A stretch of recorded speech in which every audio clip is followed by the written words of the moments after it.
Saw a few holes, yeah. It was a bit gutted for Rory last night. Who's Rory. cut it? I was gutted for Rory last night. Why? He dropped 4 shots on the last 3 holes. Because he did very well. I went to bed when it was 13 or 14. Oh, yeah. He had 2 double bogeys. Anyway. That's Peter Alice's last one. Oh, team news. Mo's contract. Just give us your reaction to the fact that you're going to be working with Mo for another 2 years at least. Happy, of course.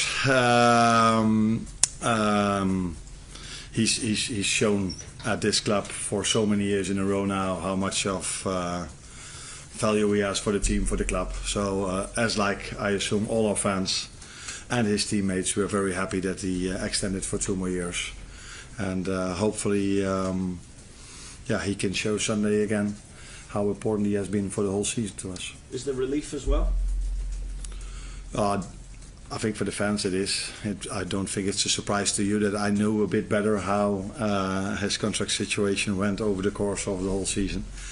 So maybe for the fans it was a pleasant surprise. I knew it a bit longer, of course, that things were heading in the right direction, and I think it's also a big compliment for Richard that he achieved to extend Mo Salah, who is such a great player, on as a free agent, can go probably to every club in the world wherever he wants to. But he stayed at our club, and that's also a compliment for Richard, I think. I'm assuming then you know more than us as to where Virgil van Dijk's contract situation is at the moment. So how close are you to announcing a new deal for Virgil? And I suppose how does his position regarding his future contrast with that of Trent Alexander-Arnold at the moment? I think you know the answer. The boring answer, as always.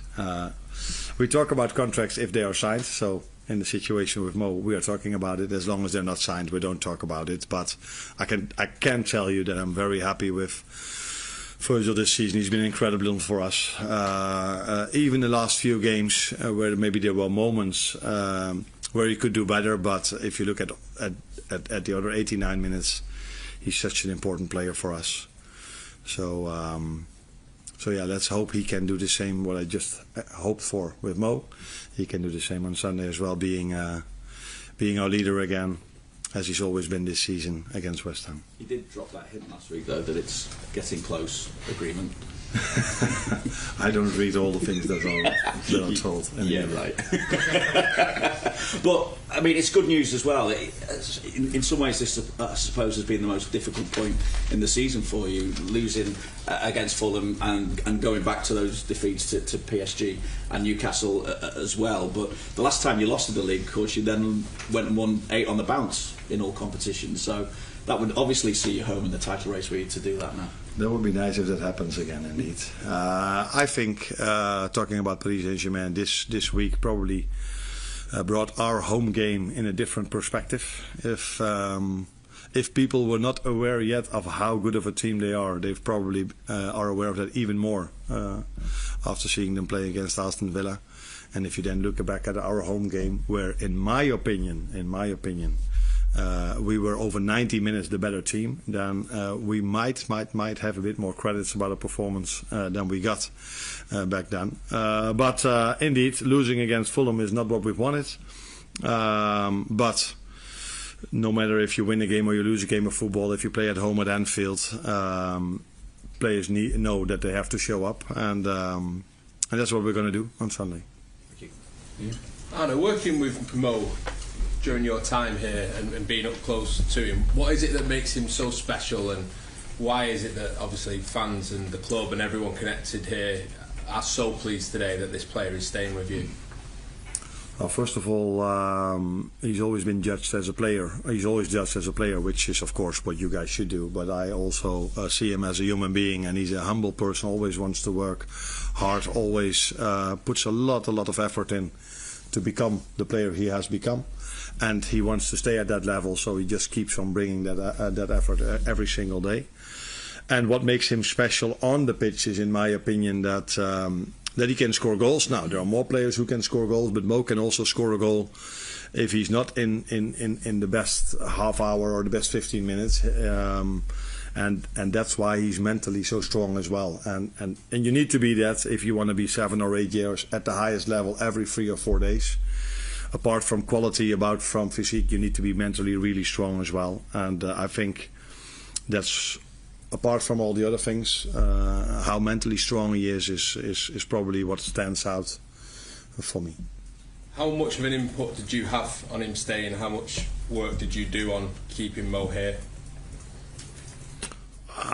I'm part of that process, but I don't think I deserve the compliments. I think it's, first of all, it's Mo's choice and his agent choice for what he wants.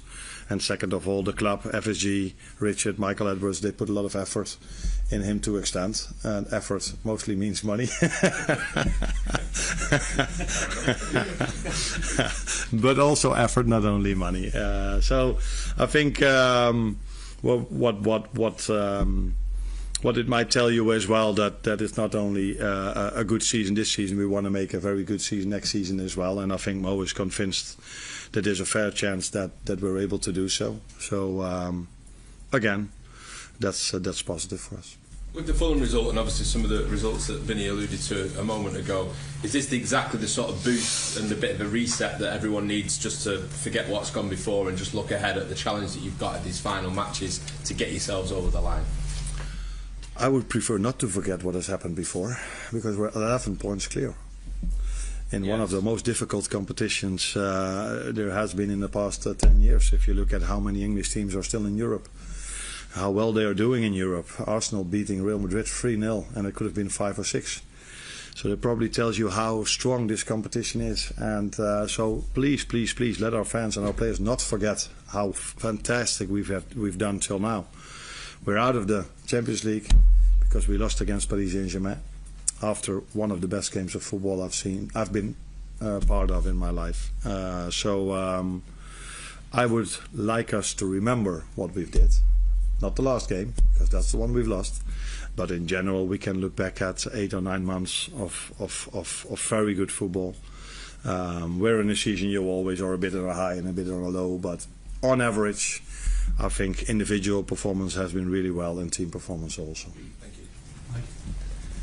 Arne, what more can Mo Salah bring to Liverpool? His record since the day he signed has been incredible. His numbers are fantastic. This season, though, he's developed a new facet to his game in terms of the amount of assists, and you're looking at a player that always appears to want to learn more. And signing this new deal, can it put an extra spring in his step, do you think? What more can he do for you? We're always trying to achieve a bit more as a team and as individuals. But if you are playing at Liverpool, probably you're also close to coming to the maximum of your ability. So there's not a lot of room for improvement for Mo or for all the other players anymore. But you're just trying to reach perfection.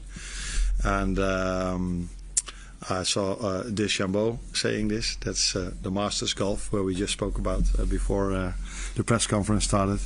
I saw a phrase of him, and it was from Lombardi, I think, who said, we are trying to reach perfection, which we will never reach, but we reach excellence on the way. And I think that's what we are trying here as well. So we're trying to bring the best and the maximum out of the players to find this 1 or 2% extra. But it's clear that Mo is coming close to the end not to the end of his career, but to the end of his ability. I think we've brought almost the maximum out of his qualities this season, and then it's about consistency, which is one of the most difficult things in football, and that's why he's been seen as such a star player. Because to play once or twice the way Mo does, I'm not saying everyone can, but most players can. But to do this on such a consistency level, that's what makes it so hard. And then I come back to the mentality part again. Defeats have been a rarity in the Premier League this season. Your first away defeat last week at Fulham. I know you were disappointed, particularly in the first half, with the mistakes that were made defensively, and you've also hinted at that when you analysed the Newcastle game. Do you learn sometimes more from what needs to be done when the players' standards dip like that, in terms of a reference point for what you need to do between now and the end of the season? I think immediately after the game, it felt to me that we only made 3 mistakes, maybe 4, because after 5 minutes Ibu lost the ball in his 18-yard box as well, and that cost us 3 goals. But in the moment, I also already felt that it wasn't a bad performance in the first half, which sounds weird if you make 3 mistakes, but if you just keep the 3 mistakes out and you look at what we did, it wasn't our best performance, but it wasn't bad as well. But as it is in football, if it would have been 1-0 up in that game, probably everybody say, oh, Liverpool control the game, they do really well. And you can see 3 goals with 3 mistakes, and everybody says it's been the worst first half of the season that we've ever seen at this football club. That is where football is all about. It's all about you are judged on the goals you score and you concede. So second half I liked a lot, but unfortunately we could only score 1 goal. But the mentality that we've shown by being 3-1 down and coming back in the way we did, creating more than enough chances to get a result, also shows me how much character we had. But I liked the second half also more than the first half because we were much more dynamic. So players run much more, players took much more risks, and in the right places, the risks, and that led to a much better second half than the first half. And that's again where we try to learn from and do better on Sunday. Arne, despite the effort and the money that you've spoken about, how much does this contract with Mo help your planning for the summer? Because you can use resources to build rather than replace. Yeah, and I think if I would put myself in the shoes of a player that we might want to sign, it's always nice to tell them that Mo, we don't have to tell them anymore because it's out in the open now, that Mo has extended his contract. So that helps. But what helps the most is that we kept a quality player that scored 7 or 8 years in a row so many goals for us. And in the end, I just said football is a game we are mostly judged on the goals we score and we don't concede. So it's helpful to have a player that can score goals, that's for sure. And it's not a question about contracts, but forgive me, it might be equally as boring. Semi-automated offside comes in this weekend. What do you make of that, and what do you make of it coming in at this stage of the season? For me, it's something positive because I think it even helps the officials to make a better decision, and it's also clearer to the fans, because if I watch a game of football, it doesn't have to be mine or somewhere else around the world, and I see a red line and a blue line, I'm always like, that's close to each other. But when I see this 3D, is that the way you say it? This, I'm like, oh, yeah, it's indeed, you're right, it's offside. So it's, I think it's a positive thing, and I like the VAR for clear and obvious, not clear, for obvious things, not for subjective things. So I'm a big fan of using the VAR only for objective things. So offside, yes or no, or ball over the line, yes or no, is it inside or outside the box? I would prefer the subjective things to go out, but that's not going to happen. Carl? Just, it's on Mo again, sorry. How important the message does it send both inside and outside the club that he has signed for another 2 years? Like I just said, I think it's important because I'm 100% sure that our fans love to see him extending, so it gives a positive vibe toward the club, maybe a positive vibe we might even not need, but it's always good to have positive vibes instead of negative vibes. On the other hand, Mo performed so well, the club performed so well with you guys only talking